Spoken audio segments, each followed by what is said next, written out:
Hey guys, how are you all? This is Mukta, and in today's video we'll start a new topic of Rajasthan art and culture, which is Rajasthan fairs and festival. I know Rajasthan के जो मेले हैं, जो fair वाला topic है, this is a bit difficult to remember. Most of you may find it bit difficult, क्योंकि क्या है कि हम लोग जो कैलेंडर यूज करते हैं, which is Gregorian calendar, जनवरी फरवरी वाला, और राजस्थान के जो फेयर्स और फेस्टिवल्स हैं वो आपसे पूछे जाते हैं हिंदू कैलेंडर के according. And this is the difficult part because we even don't aware of which months are there in the Hindu calendar. Hindu calendar में कौन कौन से मंथ हैं और वो हमारे जो अभी हम यूज़ कर रहे हैं ग्रेगोरियन कैलेंडर, उसके अकॉर्डिंग वो कौन से मंथ में फॉल करते हैं वो भी हमें नहीं पता है, राइट? तो इसी को सब चीज़ों को कवर करते हुए हम लोग राजस्थान के जो most important fairs and festivals हैं वो सब कवर करेंगे इस वीडियो के अंदर. और इस वीडियो के साथ साथ में एक दो वीडियोस और आएंगे, तब जाकर के ये पूरा टॉपिक कवर हो पाएगा.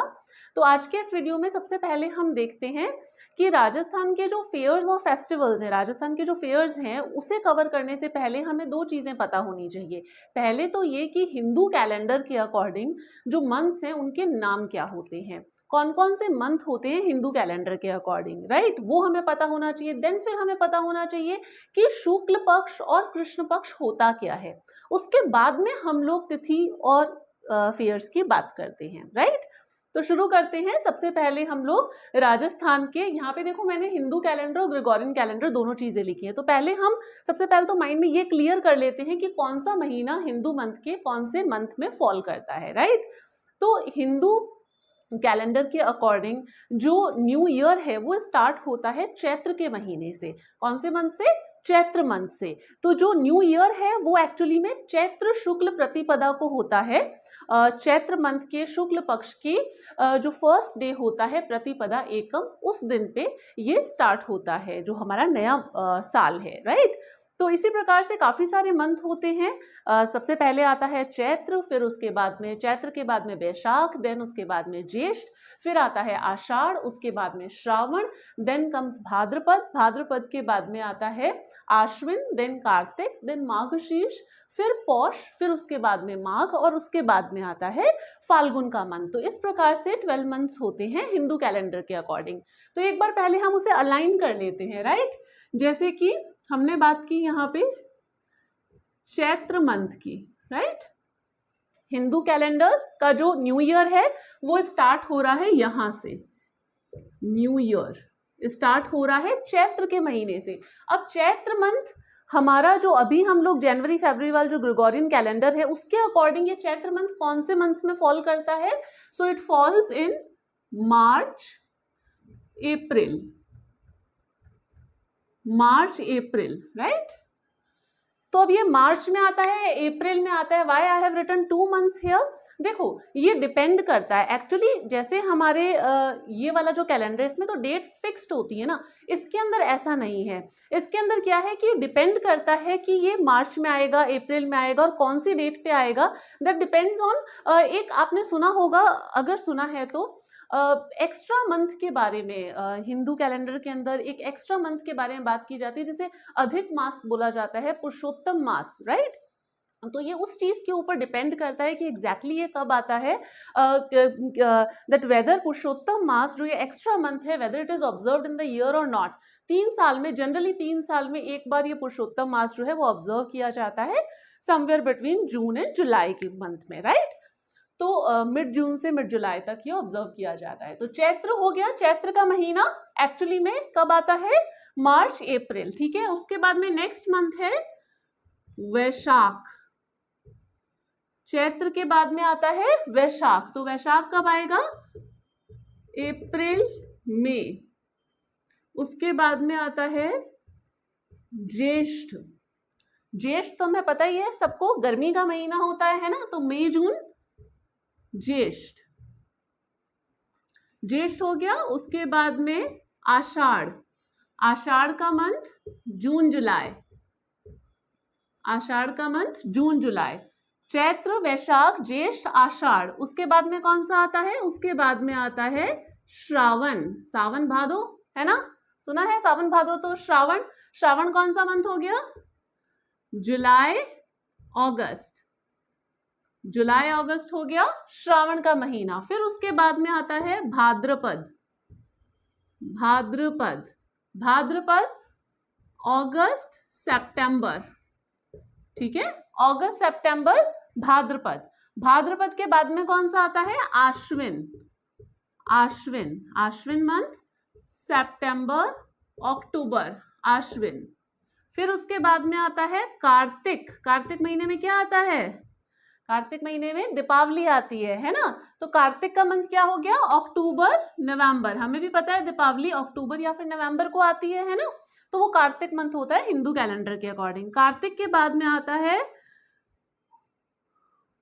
माघ शीर्ष, माघ शीर्ष का मंथ आता है जिसे जो विच फॉल्स इन नवंबर दिसंबर, माघ शीर्ष। माघ शीर्ष के बाद में आता है पौष, दिसंबर जनवरी, राइट, पौष दिसंबर जनवरी। उसके बाद में आता है माघ, MAGH, माघ, जनवरी फरवरी, and then come Phalgun, Phalgun, Phalgun फरवरी मार्च। फाल्गुन में क्या आता है, फाल्गुन के अंदर होली है ना, तो फाल्गुन फरवरी मार्च, क्लियर है। तो ये हमें सबसे पहले याद होना चाहिए कि हिंदू कैलेंडर के मंथ्स कौन कौन से होते हैं, राइट। अगर हमें मंथ और पक्ष पता चल जाए तो हमारा 50% से ज्यादा काम तो हो ही गया। जनरली उतने तक ही अगर हमें पता चल जाए तो हम एलिमिनेशन मेथड के थ्रू मल्टीपल चॉइस क्वेश्चन तो बड़े आराम से कर सकते हैं, राइट। तो चैत्र, वैशाख, ज्येष्ठ, आषाढ़, श्रावण, भाद्रपद, आश्विन, फिर आता है कार्तिक, देन मार्गशीर्ष, पोष, माघ और फाल्गुन।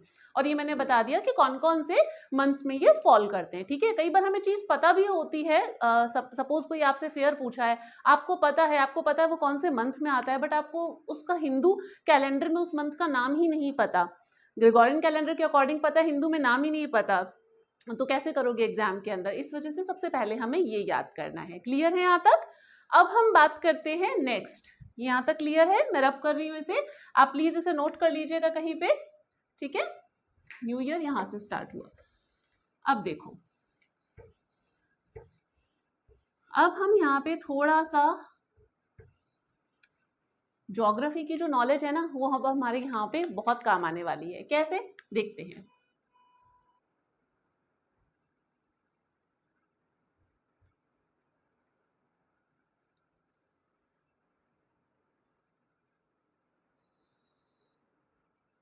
ये देखो, ये मैंने क्या बनाया है,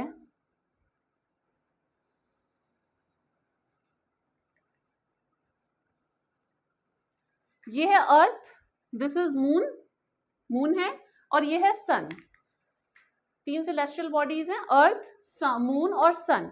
अब इसकी पोजीशन के अकॉर्डिंगली हम सब चीजें देखते हैं, ठीक है। ये थोड़ा सा ज्योग्राफी से रिलेट करता है, अगर आपने पढ़ा होगा तो आपको बहुत इजीली समझ में आ जाएगा।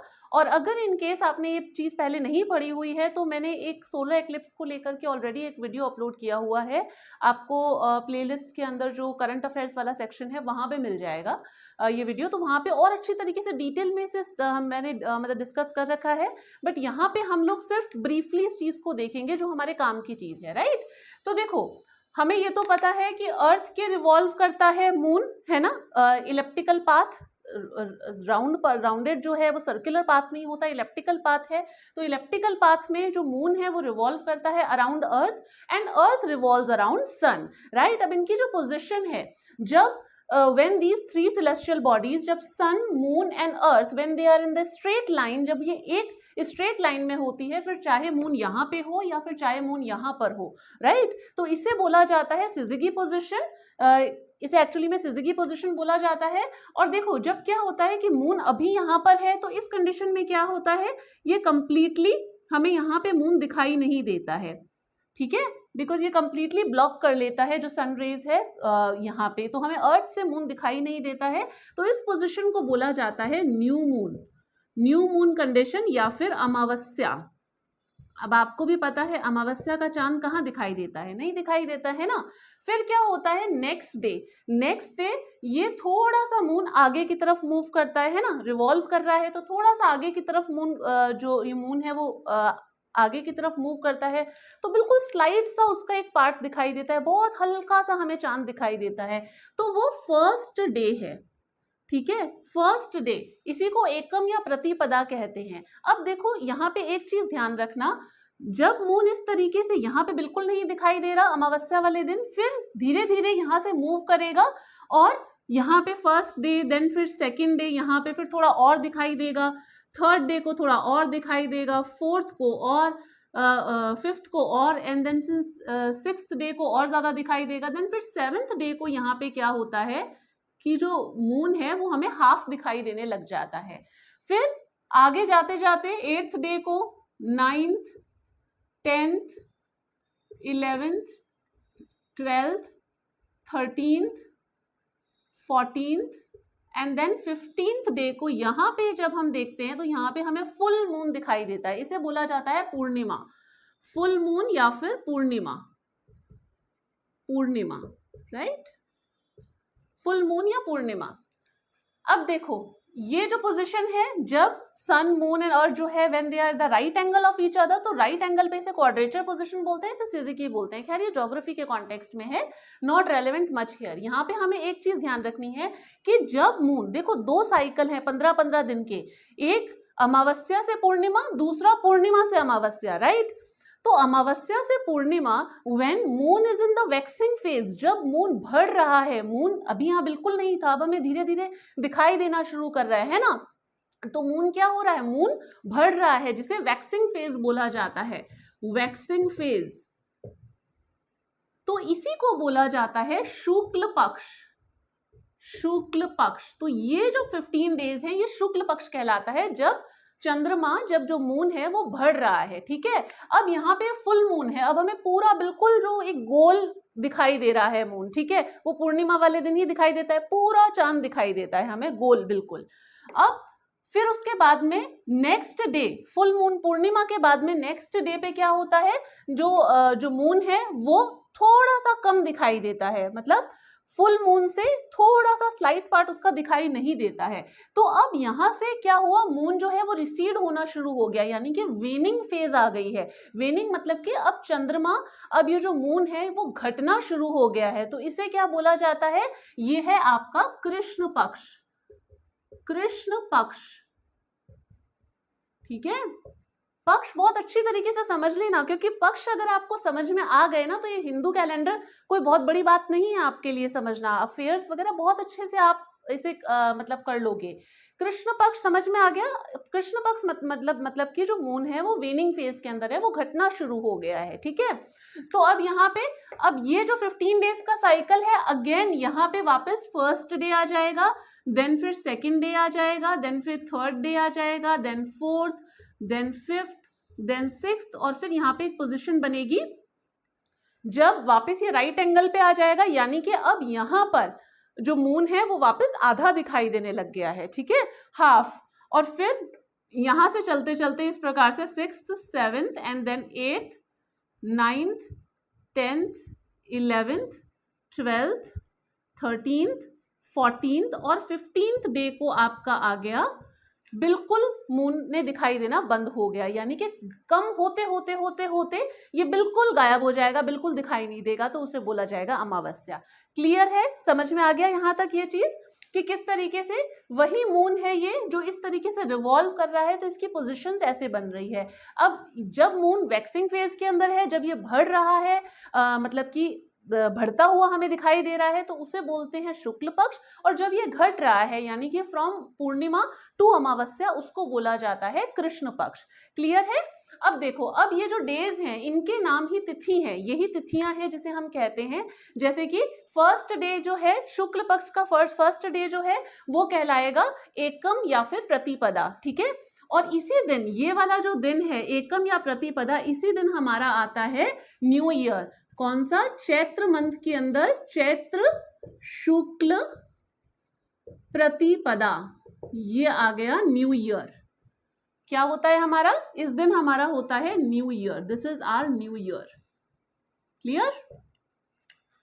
चैत्र शुक्ल प्रतिपदा को न्यू ईयर मनाया जाता है। अब ये हो गया प्रतिपदा यानी कि एकम, फिर उसके बाद में आ गई द्वितीय जिसे दूज भी बोलते हैं, तृतीय यानी कि जिसे तीज बोलते हैं, चतुर्थी जिसे कि चतुर्थी बोलते हैं, और फिर उसके बाद में आ जाता है पंचमी, है ना, जिसे कि पंचम भी बोलते हैं हम लोग। सिक्स्थ जो डे है उसे बोला जाता है षष्ठी, एंड देन फिर सप्तमी। सप्तमी को आधा चांद दिखाई देता है, और सप्तमी के बाद में आ जाता है अष्टमी, फिर नवमी, फिर दशमी आ जाता है, उसके बाद में आ जाता है एकादशी।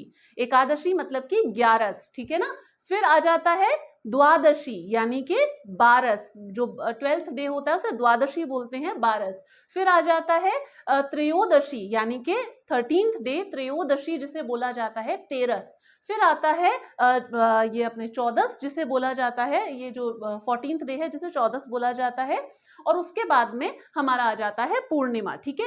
इसी प्रकार से ये सेम तिथियां यहाँ पर भी हैं, एकम, दूज, तीज, चौथ, फिर आ जाता है पंचमी, फिर षष्ठी, फिर सप्तमी, अष्टमी, नवमी, दशमी, 11, 12, 13, 14, और फिर उसके बाद में आ जाती है अमावस्या। तो ये 15-15 दिन का साइकिल है। क्लियर है यहाँ तक? समझ में आ गया? 15-15 डेज का साइकिल। और ये जो डेट्स हैं इनको क्या बोलते हैं? अब जो फेस्टिवल्स है या फेयर्स है वो इन्हीं दिनों पे आते हैं। जैसे कि कोई आएगा, अब जैसे कि हमने न्यू ईयर की बात की तो चैत्र शुक्ल प्रतिपदा को हो गया। कोई आएगा मतलब कि जो फेयर है वो आपका सपोज जैसे एकम है, यहाँ से लेकर के पंचमी तक चल रहा है शुक्ल पक्ष के। तो इस प्रकार से ही हम लोग फेयर्स को अच्छी तरीके से देख सकते हैं। तो अगर ये पिक्चर आपके माइंड में होगी तो things will be way more easier for you. ठीक है, क्लियर है? समझ में आ गया ये आपको? I hope this is clear by now. शुक्ल पक्ष और कृष्ण पक्ष आपको अच्छी तरीके से समझ में आ गया होगा, है ना।